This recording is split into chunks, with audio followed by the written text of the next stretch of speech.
this week's episode, this week's breakdown has to be on the razzle-dazzle of Mike McDaniels and the Miami Dolphins. Man, I'm looking at this tape and I'm seeing and trying to figure out how in the heck are the Miami Dolphins always in football games, right? They lost to the Philadelphia Eagles. But let me tell you, you can go back over and over and watch Miami with this offense led by Tua always has a chance.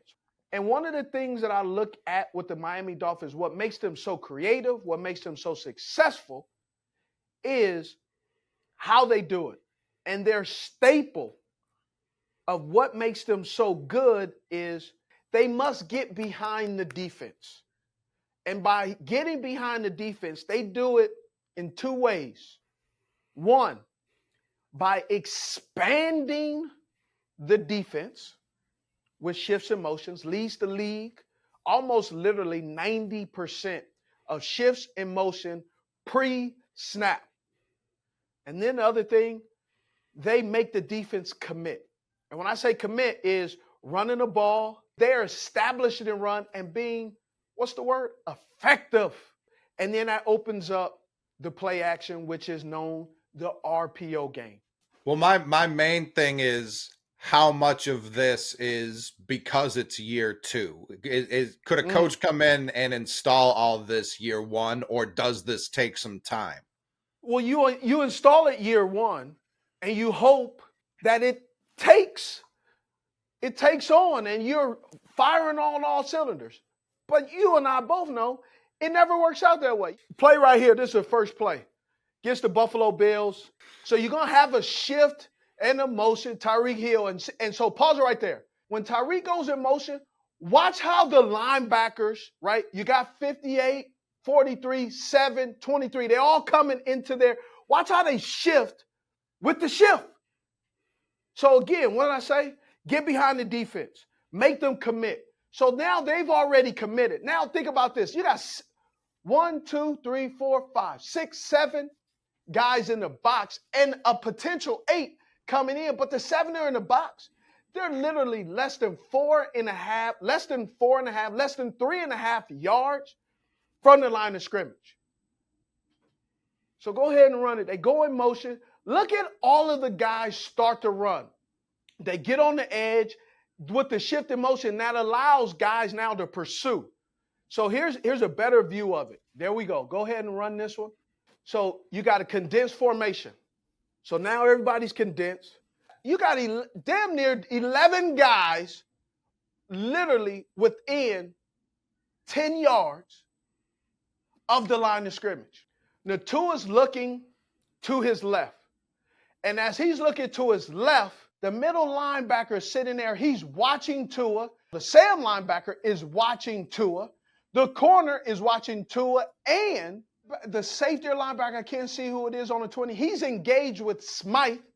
And then the safety, the deep safety, he is nowhere involved in the play. But the guy that no one's paying attention to, not even Tua, Jalen Waddle, who ends up being wide open and no one sees him. Run the tape. Pause it right there. Look at that. Is he open because the safety starts breaking because Tua passes to his left, or is he open regardless? One, he's as open because Tua passes to his left. Two, he's open because he's open. Go back. Before he throws it, slow. When he throws, look, the safety is never looking at Waddle. Yeah. Does he think he's breaking out to the sideline there? The safety is not paying attention because of the flow of the play. And Mike McDaniels has done this better than anybody. I think he's doing it better than Kyle Shanahan, the guy who's doing it, because I'm not going to sit here and say that the San Francisco 49ers don't have playmakers. You know, I already know what I think about Brandon Ayuk. And come on, Debo. But what the Miami Dolphins and Mike McDaniels and Chris Greer have done is they've put together a ton of guys with all different route runners, But what they all do have is speed. I'm pointing this out is expanding, committing, and it all is hinged on the play action and shifts in motion. Now you've talked about Tua hitting that third step in his drop and getting rid of the ball. Oh, he anticipates and throws the ball. Brock Purdy last night threw a pass to Jawan Jenkins. That Jawan Jenkins was not even out of his break. He threw that pass as the one time when I play 18 holes that I get that one good shot that brings me back. Like, ooh. You know that one shot? Yeah. Brock Purdy got that shot all the time. But even last year, he was holding the ball a little bit longer. Do you think it was more stressed during preseason, during the offseason? Like, hey, the players are going to be there. Trust the offense. We can't have you getting hit like last year. You're too important to this. I think that it has to do with the second full season in this offense. The throws, the reads are now becoming second nature, where he's not thinking, he's reacting. Yeah. He's not discovering, he's confirming where he's going at the snap of the ball. He's hearing these plays and can anticipate play number 17 on the right hash. And in the first year, you're kind of like, man, what is coach really trying to do? Who are we? What are we? Are we going to really run the football as much as we say we're going to run it? It's all a lot of variations. There is no variations today. It is now, this is Tua's team. Tua has to be in the conversation. Comeback player of the year, MVP, something. You can't just give him a pat on the back. Voice. Yeah. You can't give him the, hey, I made smoke, I made fire badge for the Boy Scouts. Like, nah, man, you need some hardware. And for the offense as a whole, I mean, McDaniel talked about it all offseason with Mostert, with Jeff Wilson, A-Chain. How much more comfortable is he year two? Because like you said, in San Francisco, run game coordinator, Miami running the show. How much more is the offense running so smoothly just because of his comfortability being that guy? Let me show you this next play. Go to this next play that I can show you how comfortable he is. Look at this play. Look at the formation. So we talked about it. They were 3.5, 4 yards back. Now, bro, they're edging up closer and closer, this linebacker crew. Is it not? Have you see this? Yeah, oh yeah. Now run the play real slow and watch what the linebackers do with the RPO. Look, flow, right? All of a sudden the ball is flashing. Look at 43. 43 linebacker doesn't even see the ball handed off to Mostert, but he is now committed by saying what? He's going to take out the fullback and say they're running the ball. He doesn't even know they're having run it. Now the linebacker, who is literally 2.5 yards, a yard and a half from the line of scrimmage, number 20, he's a safety. Look, now they're bailing out, but they're bailing out by looking at the quarterback, which means they have no idea who's behind them. I mean, just this play design of running the football. Now watch this. Watch the eyes of everybody. Boom. Now they go back. You can see them. Uh-oh. Look, who are they? Go back. Right. Look at 20, who was out. He came down. Look, who is he covering? Who is he covering right now? There is no one there to cover. He's like, man, I just got to get to my area. Look, 43 gets up. He has no idea what's going on. He about to get abused. Just that's what I'm saying. Commitment, expanding, great catch, good eyes and hand coordination. Go ahead, fast forward. So again, motion again with Cheetah. Everybody looks. Look, they all crowd up. They realize it. And nobody has any idea where Smythe is because of just look at how many guys are crowded line of scrimmage. And they're not even out wide. Well, it's then also they go in motion. They've got everyone bunched to the right. Not only do they bring someone in motion, but then post snap, the first movement you see is another guy coming with like a late tail across the line. Yes. So and it's all about commitment, getting behind, shift, expand. They run an alert. Now those guys are, hey, who you got? Oh, I got this guy. Hey, be alert for this. Be alert for that. Now he's backing out. Now they're running. We're going to come back in and look. Everybody's looking at Tua, and nobody's paying attention to the guy that has run past both of those defenders. Coach McDaniels is doing a great job, and how he's doing it and why he's doing it, man, he's just gonna get nastier and nastier with all of the built-in, because he's building in on, okay, we're running this with Smythe. Get Tariq going in motion, they're running in. Watching him just do all the things that he's doing. They gave a run for their money for the Philadelphia Eagles. The one thing that I knew coming into the game that it was something that you need to concern yourself with is the ability of the penetration by the front seven of the Philadelphia Eagles. That was always something that we knew was going to be the difference between Miami winning or losing the game. Do you have any concern that their 2 losses have come to other contenders and the rest of their have they beaten anyone else on that caliber this year? I know they've beaten the Patriots, they've beaten Kansas City? No, they didn't beat they didn't beat Kansas City. Yeah, they didn't beat Kansas City. That I would have recalled. Kansas City. No. Yeah, I was Detroit Lions. That's when I heard caliber, because we are going to talk about Detroit Lions and the Baltimore. Right. I don't think I think it's just data information that is going to make it round 2 and round 3. So round 2 is in the division. Round 3 is the playoffs. Is there anything specific the Bills and the Eagles did in those games to kind of stymie the offense, or was it just more? I know Waddle left this Eagles game. That hurts. It was a great chess match, man. It was not checkers. It was chess. You had two coaches, 2 defensive-minded coaches, 2 offensive-minded coaches, right? Nick Sirianni and Brian Johnson, the offensive-minded guys, really playing chess. And Vic Fangio and the defense coordinator, I can't remember his name at the moment with the Philadelphia Eagles, man, it was great ball. Now, I would tell you this. One of the things that I was trying to figure out, I love James Bradberry. He was here in Carolina. I thought when he was here in Carolina, he got better and better each game and season. I thought it was a shame that they allow him to walk in free agency. He goes out and plays well in New York. New York has to let him go because of salary cap and new coaching staff. Goes to Philly. I think he's one of the top tier corners in the league.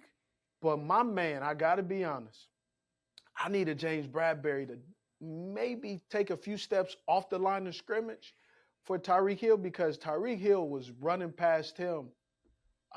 And whoo. Well, shout out to Tyreek Hill, too, with those shoes, man.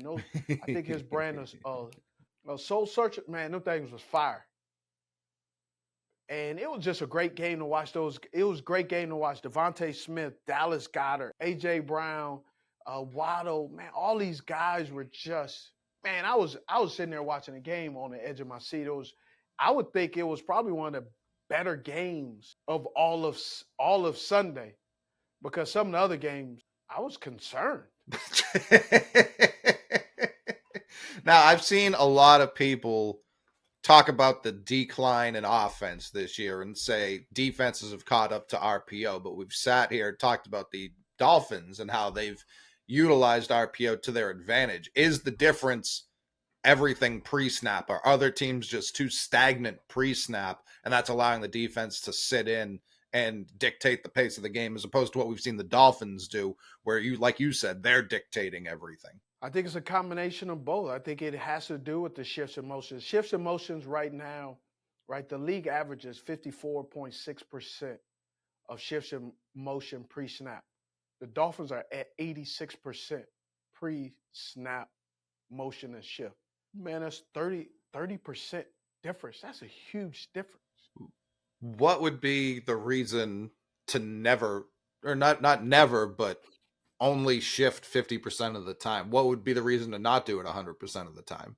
Some of that has to do with getting up to the line, getting prepared, giving your quarterback an opportunity. Sometimes the motion is really just to give an indicator of what the coverage. And a lot of times it's just, hey, running back lines up wide, he shifts into the backfield, or the running back like a DeAndre Swift, where he's lined up in the backfield and he's a every down back and he has the ability to have a presence in a pass game. So you shift him out or motion him out wide to see, is the corner going to bump off or is the linebacker going to foul, right? And it has to do with tendencies of that defense and that team. This tendency, they're going to put this guy, right? And the Eagles did a really good job, DeAndre Swift in the position to catch the ball. And I can tell you one of the things that they did, very quickly they realized, do not put long on DeAndre Swift in the pass game, because he's a better blitzer and impacting the game that way from trying to cover DeAndre Swift. That's the one thing I noticed, because you remember Long ran into Holland in the game covering, and just his awareness, man, his game is really about getting into the backfield, causing disruption. Downhill. And the Eagles saw that and they did some things, and that really helped them in the pass game. And that's what I'm talking about, matchups. That's why shifting is important in some teams, but you got to have a running back too that presents a threat in the pass game as well as in the running game. Yeah, that seems to be the biggest thing with me watching the Dolphins. It's like they're not just putting any old guy in motion. It's one of the fastest humans on the planet, whether it's Mostert, whether it's A-Chain, whether it's Tyreek, Waddle. So the defense not only has to react, but it's no slow jog across the field. It's a dead sprint pre-snap. And Miami, the way they're motioning, it's borderline CFL a little bit. I mean, they had one. The play they've run this season, I've got the most respect for. I think they put Smythe in motion, and then Tua threw it to Mostert coming out of the backfield. They motioned Smythe to be the lead blocker, and it's just like, what are you supposed to do? Like, there's no counter to that. If you're it was a walk-in touchdown, because of course it was. The 49ers, I believe last year, put Trent Williams in motion on running plays, which is also horrifying. But I haven't seen someone put a lead blocker like that in motion pre-snap. I think that was so far Mike McDaniel's best. Well, I know there are some people asking the question, like, where does Chase Claypool fall into this category? Like, why would they trade for him? Chase is that big body guy, right? Your team, the New England Patriots, have benefited from Mike Gesicki in the pass game. Mike Gesicki, at times last year for the Dolphins, was tipping his hand because he wasn't as aggressive as Coach McDaniels would like him to be, and so that's what led to his reps decreasing. And so Chase Claypool is that big presence and that physical body that they would hope he would become in this offense, because Tyreek Hill, he's going to block. But Tyreek Hill is also known for running some really good routes and getting on the edge, right? Jalen Waddle, he'll block too, but his superpower is the speed and getting out into the routes, getting on the edge. Cedric Wilson Jr., again, superpower, getting out on the edge, getting them out in space. They need somebody, like they have Smythe, but then they also need someone else in between the hash and that condensed formation that they can count on, that can help them stay consistent in this RPO play action and run game that strikes the fear into the defense that keep them on their heels. We talk about the Dolphins really clicking year 2 of this new offensive installment. The Ravens, it's year 1 for everyone there in terms of what they're dealing with the offensive coordinator. It's his year 1 in the NFL after being at Georgia. Lamar, it's his year 1 under this new offense. Mark Andrews, Zay Flowers was at BC last year. Odell wasn't in the league last year. So how like last week we saw against the Steelers, there were some drops, there was some miscommunication. This week against the Lions, everything looked to be on the same page. Well, 2 weeks ago they had drops against the Pittsburgh Steelers. Then they go down to London and they play the Tennessee Titans, and the Tennessee Titans That game was a little bit. You wanted to see more, and I heard people all week talking about and listening. Can this offense be fixed? Yeah, it can be fixed. First of all, the offense doesn't have a problem. What the issue is time. And here's the example. Last year, the new defensive coordinator, Mike McDaniels, where was he? He was at college. And they had all of these studs. But it still took the defensive coordinator, the players, to figure out what's going on. How does coach want to play me? They went from playing a lot of man coverage. Marlon Humphrey's predominantly man guy. Now they're playing primarily zone coverage somehow. They're blitzing. They also have enough rush and pressures with 4 and 5, and unlike some other teams that they have to do 6. When you look at the new offensive coordinator, it's a new system. And when it's a new system, it comes with new rules and responsibilities. And I'll give you an example of new rules and responsibilities.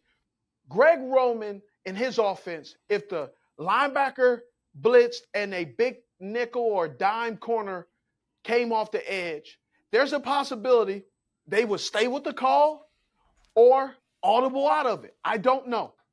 But they would do something. They wouldn't act like nothing's going on. Now with Coach Monken, now all of a sudden, if that same blitz comes, they may change it. So with Greg Roman, that old system, I'll use it, squares and circles. That was the language, squares and circles. With Mike Monken, now it's triangles and octagons. Totally different, so opposite. Zay Flowers at Boston College, I'm pretty sure that offense was different. No Lamar Jackson at Boston College. No. They would not allow that. Right? Lamar Jackson was in Greg Roman's offense. And so I just think with time, you got to let the time get there and let these guys really see and know and become second nature to where they now are knowing exactly this is what Coach Monken wants from me. And I think we saw what the possibility of the Baltimore Ravens can and will be against the Detroit Lions. But also brace yourself. They also may take a step back, 1 or 2 steps back, because they took about 15 steps forward.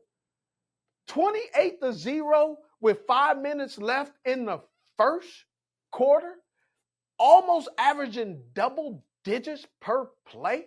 I mean, had all the time in the world. Lamar Jackson had enough time back there to say, Hut, order Uber Eats, scour through, what are we doing, crab cakes today? Or just look at every possibility, put the football in his back pocket, take out his phone, order Uber Eats, ASAP delivery with a great tip, put his phone up, bring the football back out, scamper to his right, throw across his body for a touchdown. That's how much time he had.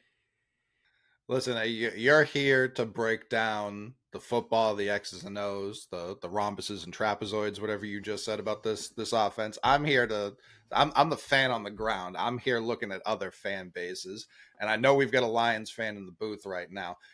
Lions fans leading up to this game have completely forgot that they're Lions fans, and I have nothing against Lions fans. Is that right? The amount of Lions fans I saw saying, "Just Ryan said 100%. Make Lamar a pocket passer." How did that work out for you? The Lions said, you know what? We're gonna make Lamar Jackson beat us from the pocket. He didn't beat you from the pocket. He jumped off the top rope in the pocket, backflip, cartwheel, boom, got a 10. Yeah, stuck the landing. It's I'm talking about stuck. He stuck the landing, and he stuck the landing, and this is what he did to all the judges. Huh.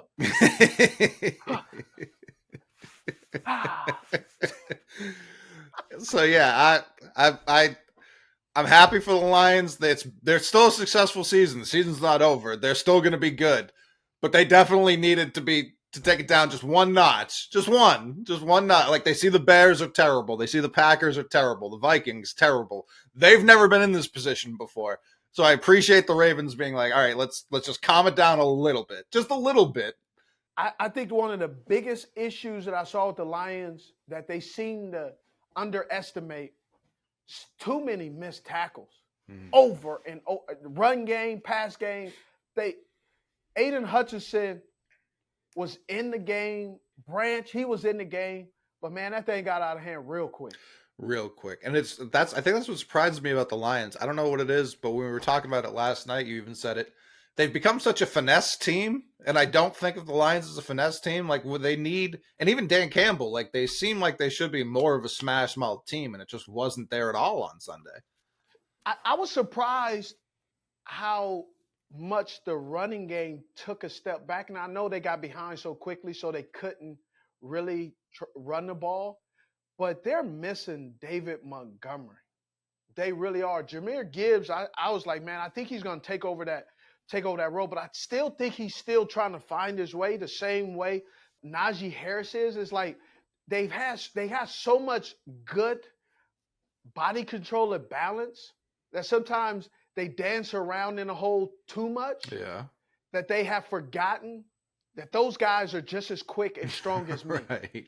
Because Najee Harris, even against the Rams, he made some plays, bro. If he just put his foot in the ground and went to the angle, but he got to the edge, and then he tried to duck under, and I'm like, but he ran with such violence.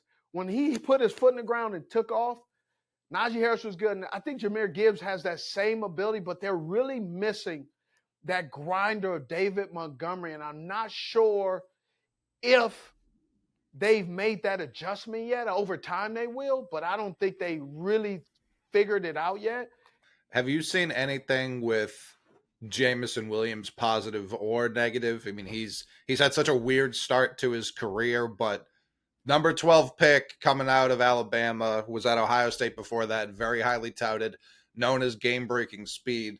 He had 5 targets this game, 0 for 5. Obviously, the Ravens have a really good defense. The week prior, he caught a long touchdown where he had a nice adjustment down the field and a ball kind of thrown behind him. But that's where it's like, watching Jameson Williams and to a lesser extent Jalen Hyatt, because he's so much younger in his career, really makes me appreciate a guy like Deshaun Jackson, because all of these guys have been pointed to as like, oh, he can be Deshaun Jackson. Deshaun Jackson, week to week, was putting up big numbers. He was getting long targets downfield and just producing. So what is it about his speed versus some of these new guys who get dubbed these next Deshaun Jacksons? What's the difference there? Is it the offense? Is it the individuals themselves? It has to do with the offense, but it also has to do with the style of defenses that teams are playing, right? You look at the great pass that he caught that was slightly thrown behind him. Sometimes the corners are playing differently. Sometimes the defensive coordinator is playing over top. We go back to the Tyreek Hill. James Bradbury is pressed up, but gives free access release, and Cheetah just outruns the double coverage. And Tua threw such an excellent pass with touch, right? So it all varies on, are you in condensed formation? Are you in motion? So it has so many moving parts. They have been playing without him so long that they're trying to get acclimated to how he's going to run his routes. And he's trying to figure out, how am I going to run my routes versus this coverage? Because by the time you figure it out, most likely the game is going on and you're on to the next team and the next corner. For me, it looks like coaches overthinking some things. Like when I think of the Joe Flacco Ravens with Torrey Smith, they, every other drive, would just throw it deep to him because they knew he was either going to catch it, there's going to be a pass interference, or an incompletion. Like those were 3 true outcomes almost. It was going to be one of those 3, 2 of those extremely beneficial. I feel like it's a little bit of overthinking. Like, we've got this really fast guy. We drafted him specifically to take shots downfield, and they're letting either the other team dictate the flow of the game, or they're just overthinking it, trying to be too complex, trying to get too cute. We saw it very only with Jalen Hyatt. Brian Daboll had did a really good job, and I had talked to him about it. Is they knew he had speed. They just had to figure out how can we implement his presence in his offense the same way he impacted the Tennessee Volunteers. And what did they do? First couple plays against Carolina Panthers, even during the season, preseason, got him off the ball, stack formation, in motion. Got him the same way you saw him in there. Now, what is going on is they also don't want to create a tip and foreshadow what they're doing. Well, when he's in the game, he's going to be off the ball, he's going to be stacked, or he's going to be in motion, and most likely get him going, and that's where we're going to throw it to him. So you got to sometimes know what you do, what's your tendencies, and break your own tendencies so people don't key on it and key on it at the wrong time, which is when you need that big play in the third or fourth quarter or in the second quarter before the half where it's going to your guy. It's going to this guy who does this well at this moment. So that's where the overthinking comes in and players do it all the time, just like coaches. Definitely. But there's over, like, I think they're overthinking to the point where they're just not using them at all. Like they're too worried about the tells where they've completely not even tried it. And Tyrod this last week was like, let's try it. And what do you know? It worked a couple of times. We're talking about a lot of first and second year offenses. There's a first year offense and a first year quarterback right in your backyard in Carolina. And they had the week off. They lost to the off week, which is tough. But now they've got. What did you say? What did you just slide a little dig in there? Huh? They've got CJ coming in this week. What is the talk going on in Carolina? Is it annoying? Are you annoyed with the talk in Carolina right now? I think so. Yeah, I am. I'll just say I'm annoyed with it because one, there's all these narratives. One is, Steve's on the Panthers payroll. No, I'm not. Steve is making excuses. No, I'm just telling you what it is. I had someone say that Steve called CJ dumb. I never said CJ was dumb. That never came out of my mouth, and I don't believe the young man is dumb. I think he's hell of intelligent, and I'll say it. I watched his film, and I've never played quarterback in my life, and I don't think I could play quarterback in my life. One, because of my height. Two, because of the workload that you need to play as a quarterback. And I've only played wide receiver and corner and running back. I've never played quarterback. So I don't know one thing about what it takes to be a college quarterback. Now, I evaluate film and say, hey, this guy is making a right read or wrong read because I know offenses. And I'm the eye in the sky and I get to watch it enough times. I go, oh, this is the routes they're supposed to run. And when I see somebody on film doing this, he's hesitating. And yeah, I can play, armchair quarterback.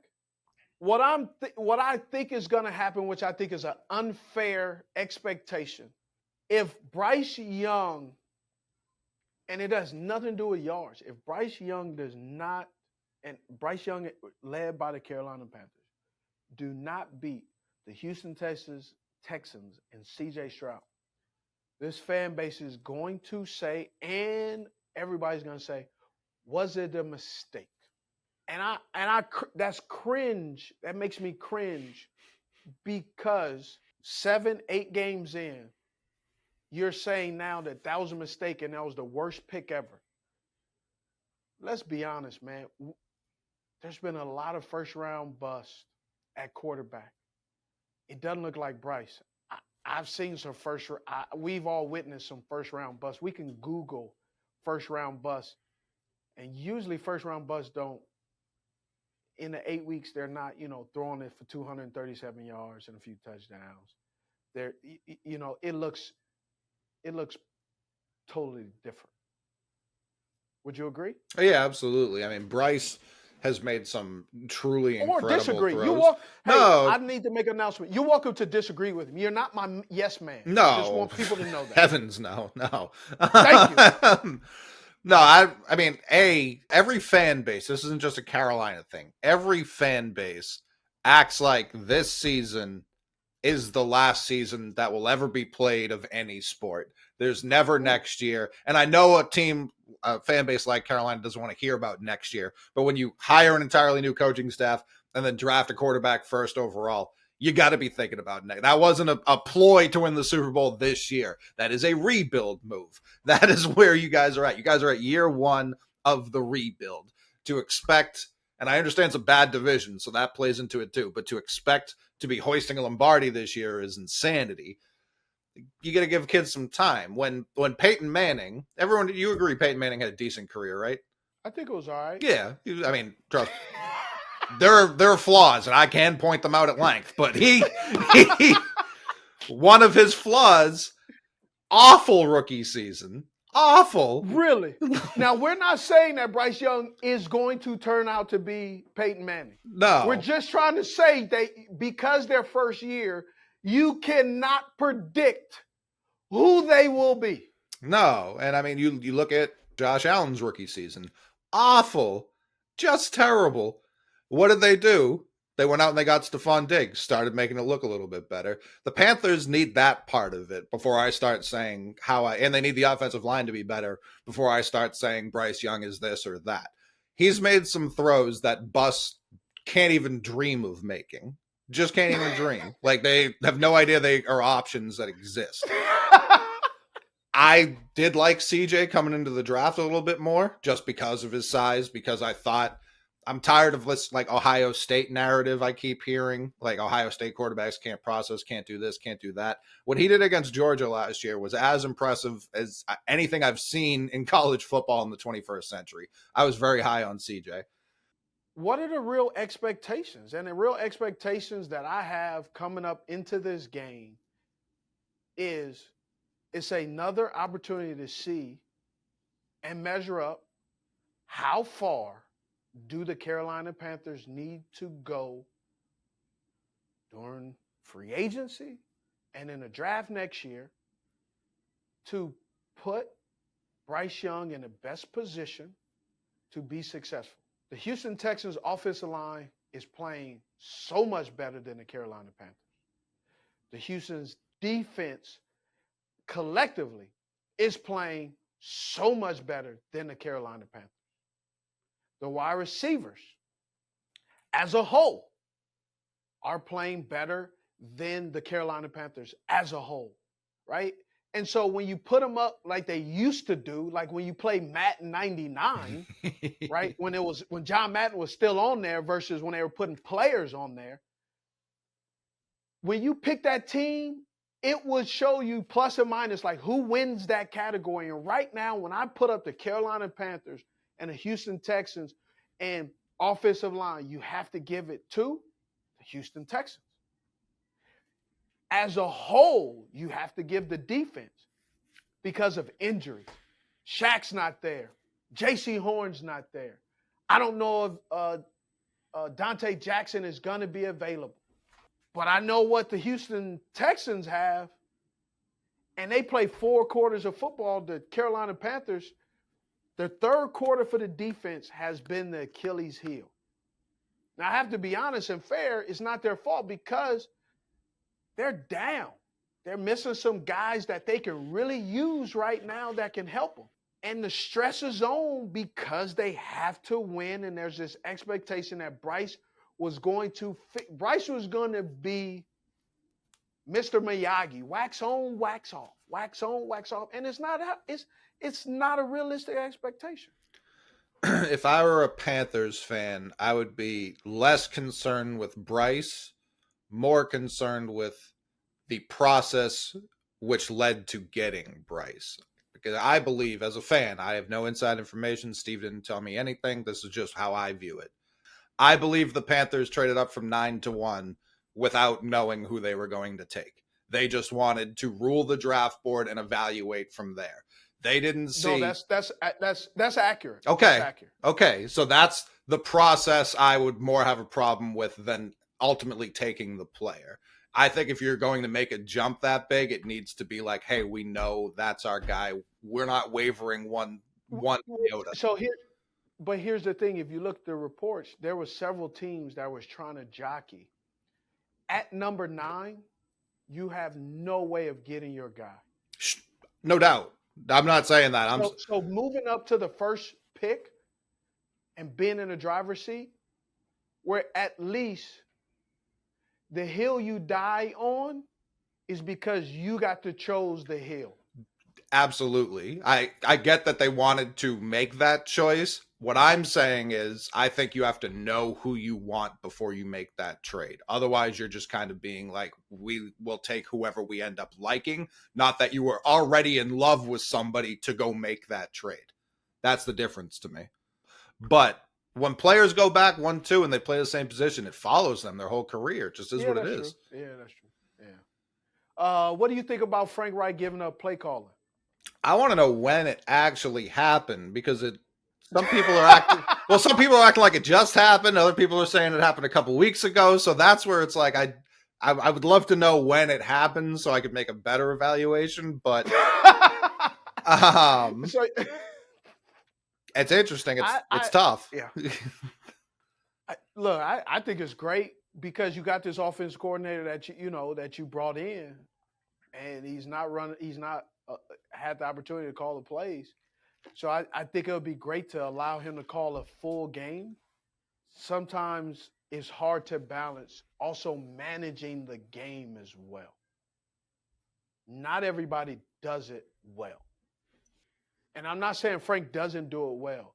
I'm just saying it's like driving a car and trying to email at the same time. You can have tunnel vision that can be hazardous to your health because sometimes you're not aware of things because you're too busy. Like there were times early in the season where they wasted some time because they were getting a call in. But if you're managing the game as the head coach and not managing the game as a coordinator, sometimes you can get distracted with looking for the next play. That's all I mean. And that's where the stress of the game of the play caller can sometimes be unfair and cause you to miss the little small detail. So the Panthers should theoretically look better across the board. Not better, more on the same page across the board. I don't necessarily believe or think because Thomas Brown is calling the plays now that all of a sudden we're going to go on this 11-game winning streak. Right. And all other teams don't know what's coming. We still have a little bit of uncertainty at the offensive line position. We still have some uncertainty of impacting the game outside of Adam Thielen in the pass game.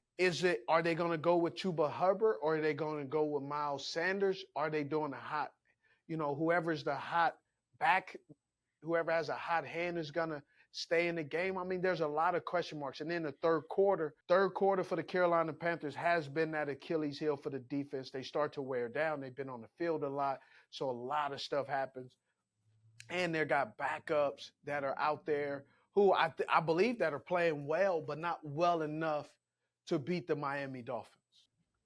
They don't have the weapons that the Miami Dolphins have, and so over time, it just got tough. Speaking of not having the weapons, the New England Patriots went out and somehow beat the Buffalo Bills. I've seen the Patriots beat the Buffalo Bills more than any team in football. Like Tom Brady lost to them twice. Like I'm not even being funny. Like genuinely, like 2 or 3 times.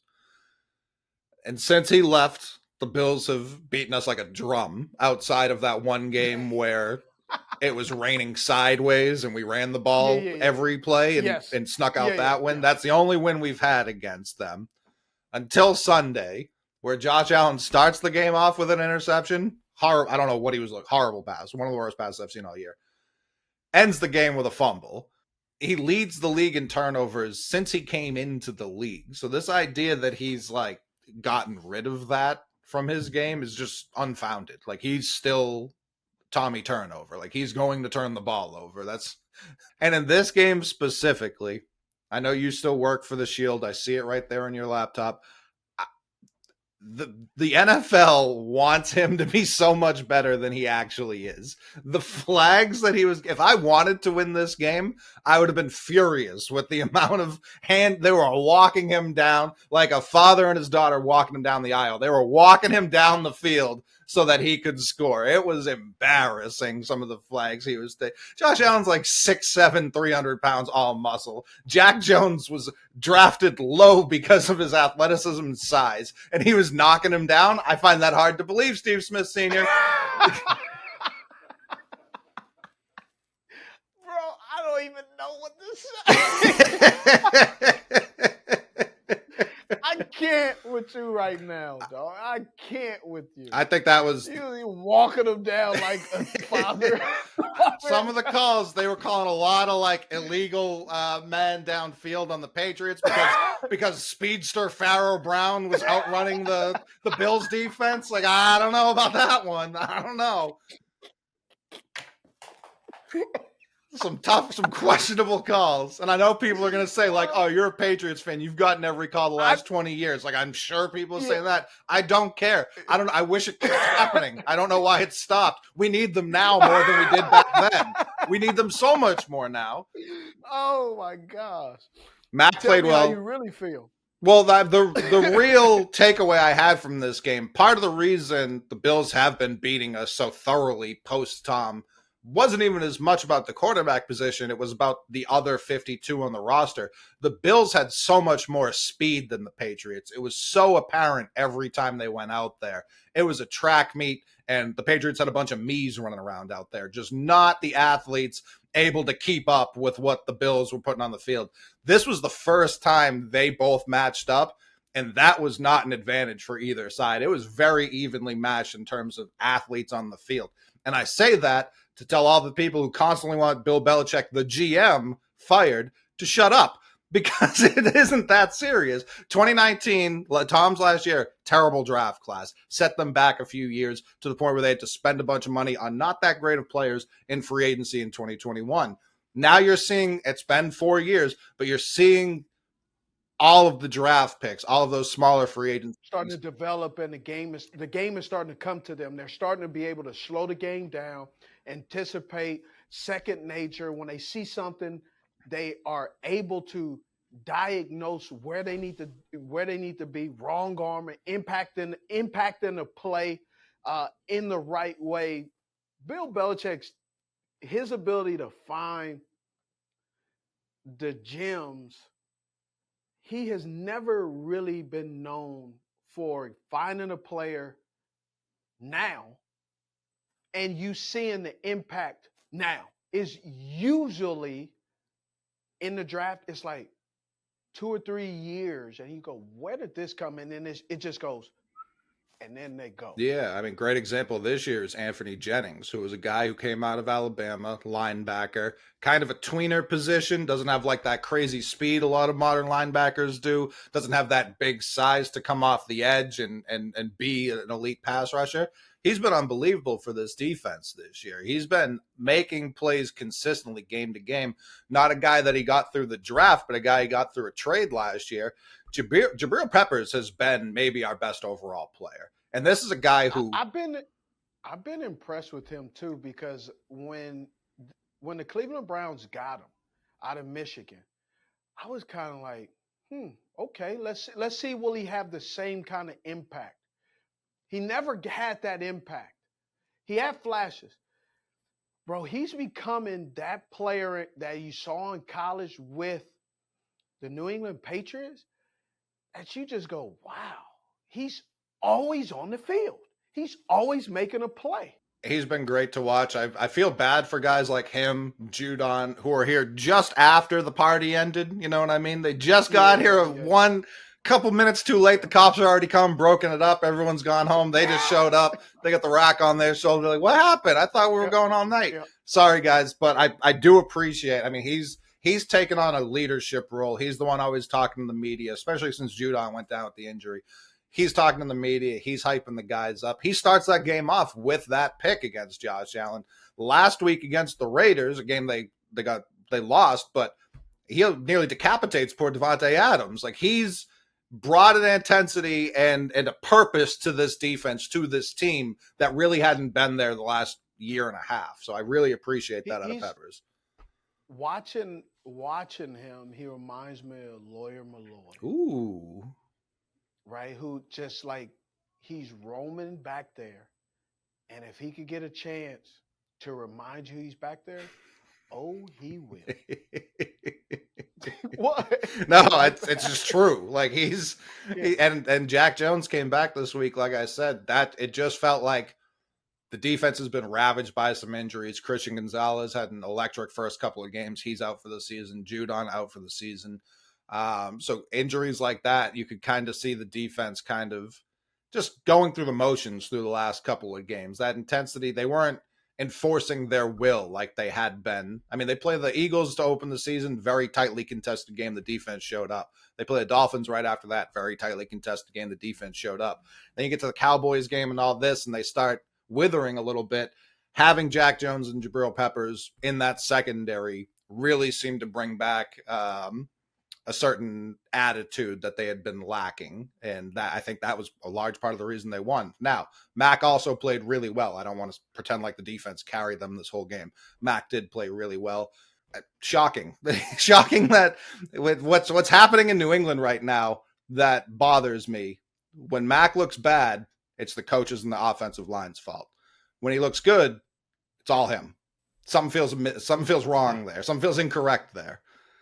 What's wrong with that? Hey, listen, I failed the test because the teacher didn't like it. I got an A because I'm smart. That's it. Does that sum it up? Well, if he were saying that, I have no problem with that. The media carrying his water is what blows my mind. It's just like, what? You want Belichick fired a week? This guy's got 300 wins. You wanted to fire him because you didn't like the result of the game. Mac Jones never said that. No, I'm talking about the media. I'm not talking about Mac. Oh yeah. The media. That's what blows my mind. Yeah, we always got to blame someone. Hey, Mac Jones playing well. Mm-hmm. It's a complete confidence thing with him. There have been times. Every quarterback is a complete confidence thing, but what we don't realize, there's a lot of variables why a guy is not confident or comfortable.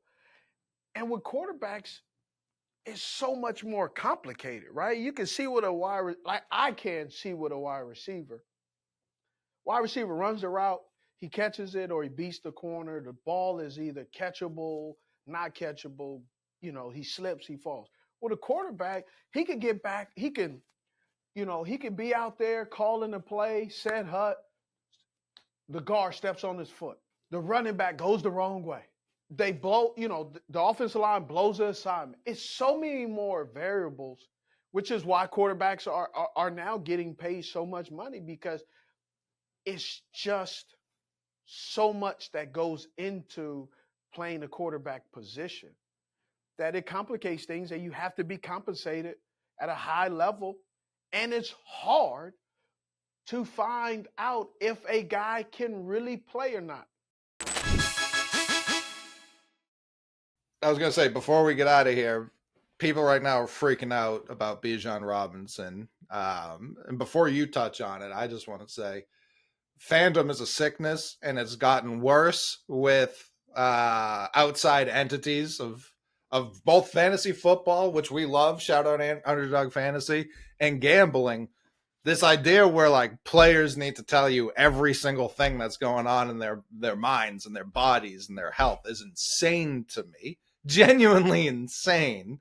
Bijan Robinson was sick. It happens. Like we talk about Michael Jordan with the flu. He didn't announce he had the flu. He just went out there and got peeled off the court at the end of the game.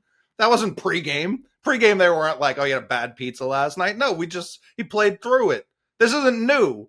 People acting like Bijan's the first person to get sick during a game, and the Falcons are trying to game the league and its integrity. Shut up. No, they're not. He had a migraine. And you hear what he has and the response. Oh, a migraine. Grow up. Have you ever had a migraine? Bro, they are horrible. Debilitating. And migraines aren't like Amazon and FedEx and UPS. They don't come and ring the door. Ding dong. Hey, Bijan. Hey, Coley, Steve. Who's there? You home? It's me, migraine. It's migraine. I'm coming in. You ready? No. Shh, tell him I'm not home. Like people are coming at him. The dude had a migraine, and you don't know a migraine's coming. And there's a lot of factors into why and how somebody gets a migraine. My hope is, hopefully, this does not become a reoccurring thing, and they can figure out what caused it.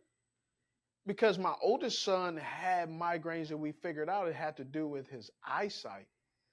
And bro, there were times where 4 or 5 hours. I mean, he was done. Yeah. Like had to be in a dark room. I felt so bad for him.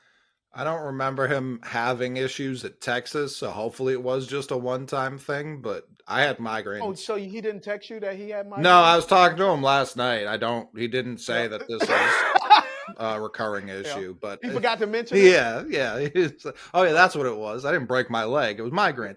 But yeah, I had them in high school all the time. They're debilitating. It's all you can think about. It's all you can focus. It doesn't allow you focus on anything else other than the pain. It's like do you remember the Noid? Little blue guy, very annoying. I believe he was in Pizza Hut commercials. Yeah. Oh yeah. Very annoying. That's what migraines are. It's just you cannot ignore it for the life of you. It lives right here, right in your face. Awful. So yeah, I don't blame him for not wanting to participate in Falcons Bucks Week 7 with a migraine. Like I get it. Sit that one out.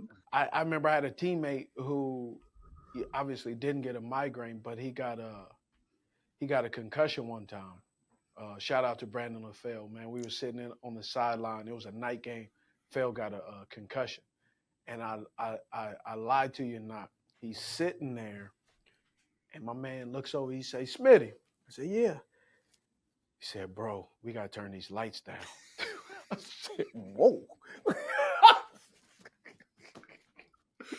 You need to go inside. It's more. Man, I put a towel over his head. My dog is done for the day, fellas. Those are the injuries. Those are the things, right, in football that, fans just don't know, man. There's a lot of dialogue. There's a lot of conversation. There's a lot of injuries. There's a lot of things that have happened in the game that has such an impact that you have no idea. So I'm glad LaFell's okay. Yeah. Super Bowl champ. Mm-hmm. That's my guy. But I appreciate another great show. I'm Steve Smith Sr. Coley Mick.